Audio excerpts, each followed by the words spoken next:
Dak Prescott, there is a reason he does not have his guaranteed contract.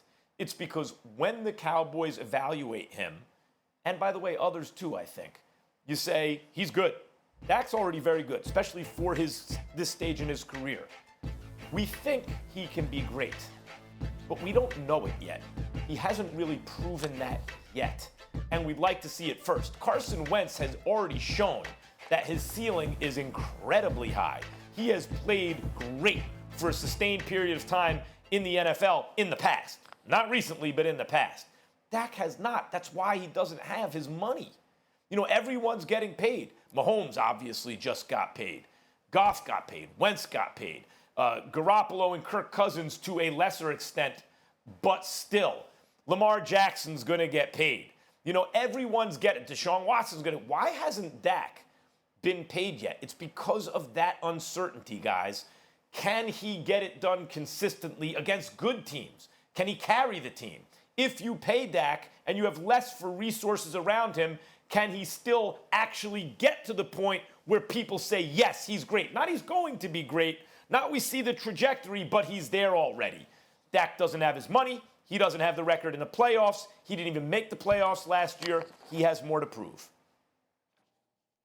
Well, Max, there's a multitude of ways to look at this. I can't summarily dismiss what you just said. What I can counter with, however, is that it's because Carson Wentz got his money that there could be more pressure on him, particularly considering the fact that you just came off of a playoff season, despite what was working against you. Guys dropping passes, Alshon Jeffrey missing about 6 games, Nelson Aguilar missing about 5 games, what have you. Now, Nelson Aguilar is gone. We understand that. But Alshon Jeffrey is still there. Deshaun Jackson missed 13 games. But he's going to be back because he was fined as opposed to cut from the team after, you know, what was perceived, what was his anti-Semitic remarks. And so when you look at it from that perspective, let's call it what it is. You got Deshaun Jackson. You drafted Jalen Reagor. You still got Alshon Jeffrey. This kid, Boston Scott, can ball. What he's got? What's his name again?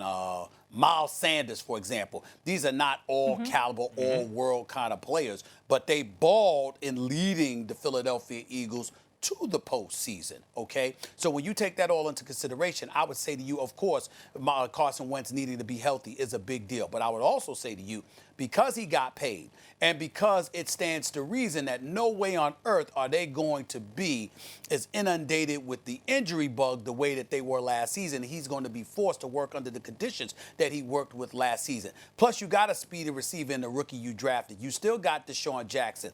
Aguilar's there. I didn't even bring up Zach Ertz and Dallas Goedert and the fact that they could do some big-time things as dual tight ends. And so when you look at it from that perspective, there's really no excuse.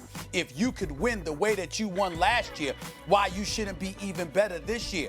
The Philadelphia fans, nor any of us, should accept a 9-7 record. You battling down to the last week when you can't even win 10 games, but you still battling for a playoff spot.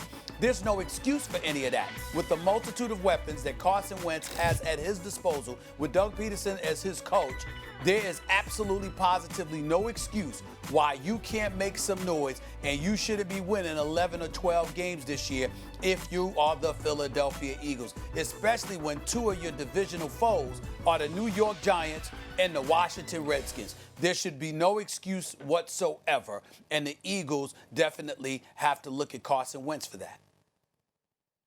Look, you heard Louis Riddick say earlier in the show that if you look at certain advanced statistics, right, you will see, and measurements, you'll see that Dak doesn't make the decisions nor execute under pressure the way, say, Jimmy G does. He also doesn't have, like, Carson Wentz is flawed, but Carson Wentz can make plays that only a handful of guys can make. 3 or 4 guys, obviously Mahomes is one of them, and Wentz is in that group right next to Mahomes. He can't do it as consistently as Mahomes. He thread the needle like that, everything, but Wentz can do things physically that Dak can't do. And then Dak also doesn't have the decision-making or execution under pressure to compensate for it. Stephen A., let me give you a thought experiment I think that'll prove it to you, at least emotionally. Imagine, the Eagles draft Jalen Hurts instead of the receiver I thought they needed in C.D. Lamb, right? You and others, I'm like, hey, that's a warning sign for Carson Wentz. You and others are saying, nah, not really, right? Okay, fine, we can debate that.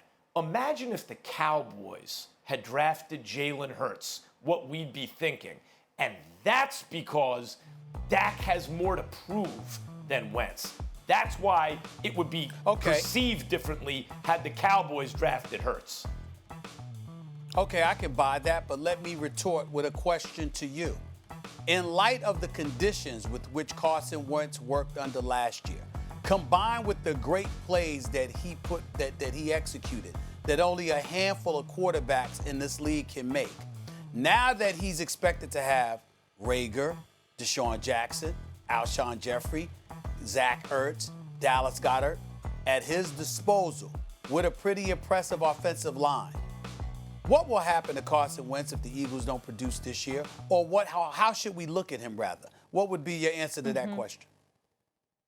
Jalen Hurts will be the quarterback of the future, no doubt. I'm not sitting here saying Wentz does not have stuff to prove, Stephen A. I've been maybe his most vocal critic, and that's because I have very high expectations for him based on his talent and what I've seen him do in the past. I do not think he had a great season last year. I think he has a lot to prove. He's got his contract, Dak doesn't. He made the playoffs, Dak didn't. He can be upper echelon with the talent. The eyeball test, Dak not quite so as much. I just think Dak has more to prove.